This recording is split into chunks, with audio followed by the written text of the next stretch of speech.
Hello everyone, welcome you all on online Q&A channel।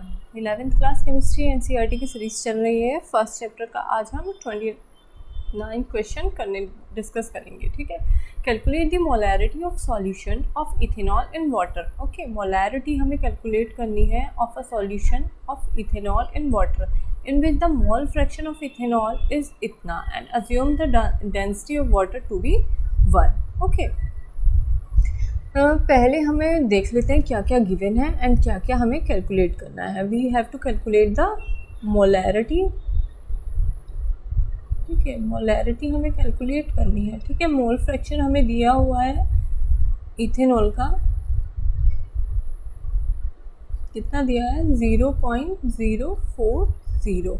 ठीक है, ये हमें गिवन है एंड वी ऑल नो कि हमें मोलैरिटी कैलकुलेट करने के लिए क्या चाहिए, number of moles of solute चाहिए एंड वॉल्यूम ऑफ सॉल्यूशन चाहिए।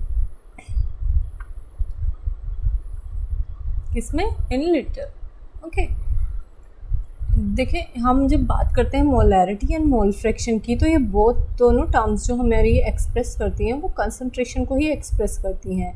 फर्स्ट यहाँ पे हमें कोई भी सॉल्यूशन के बारे में कुछ नहीं बताया गया है, तो बस हमें क्या बताई गई कि कोई सॉल्यूशन बनाया है वाटर का जिसमें हमारे मोल फ्रैक्शन इथेनॉल के इतने हैं, तो we have to consider 1 litre of solution.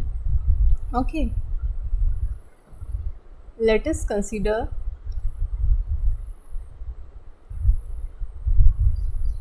1 litre of solution.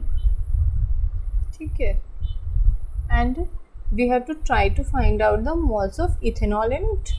okay, कैसे कैलकुलेट करेंगे, since mole fraction of ethanol is very लो। ठीक है, मोल फ्रैक्शन बहुत लो है, लिख लेते हैं। ठीक है, since mole fraction of ethanol is very low. Okay, then we assume that the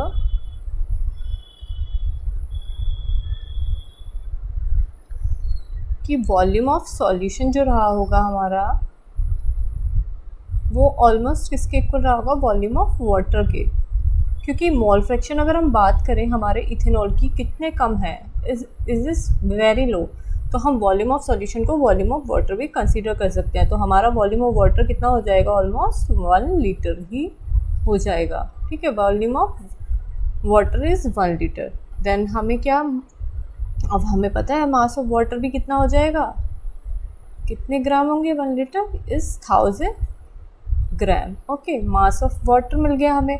अब हमें क्या करने हैं, number of moles of water calculate करने हैं। ठीक है, नेक्स्ट पे करते हैं।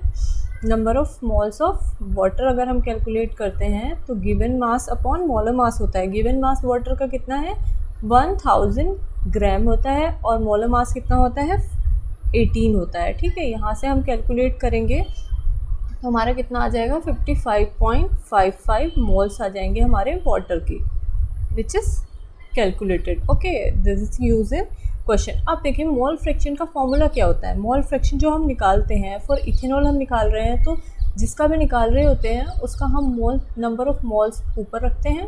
ठीक है, मोल फ्रैक्शन निकालने के लिए number of moles of ethanol divided by number of moles of solute plus number of moles of solvent and solute is ethanol here, तो यहाँ पे हम इथेनॉल ही रखेंगे। Okay, this is for ethanol.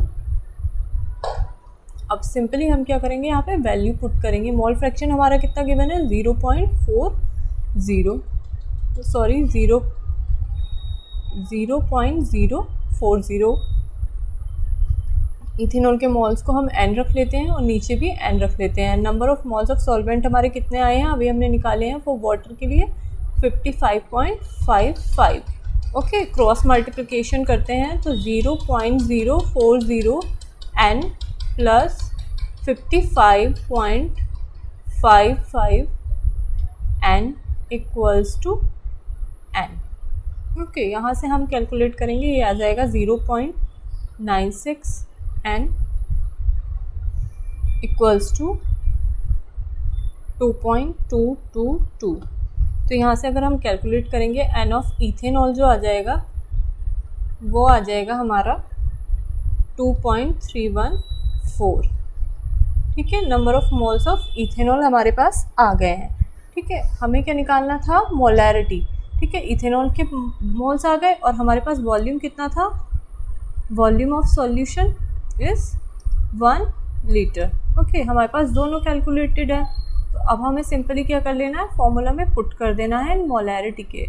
Number of moles of solute कितने आए हमारे, 2.31, and volume of solution कितना है हमारा, 1 लीटर है। तो मोलैरिटी हमारी कितनी आ जाएगी, 2.314। सिंपली ये 4 था। ओके, तो यहाँ पे इतनी आ गई हमारी मोल्स पर लीटर में मोलैरिटी पर लीटर, और इसे हम मोलर भी बोल देते हैं। तो that will be the answer for this question. ठीक है, अगर वीडियो अच्छी लगी है तो वीडियो को लाइक कीजिएगा, अपने फ्रेंड्स के साथ शेयर कीजिएगा, एंड चैनल को सब्सक्राइब कीजिएगा। Thank you for watching.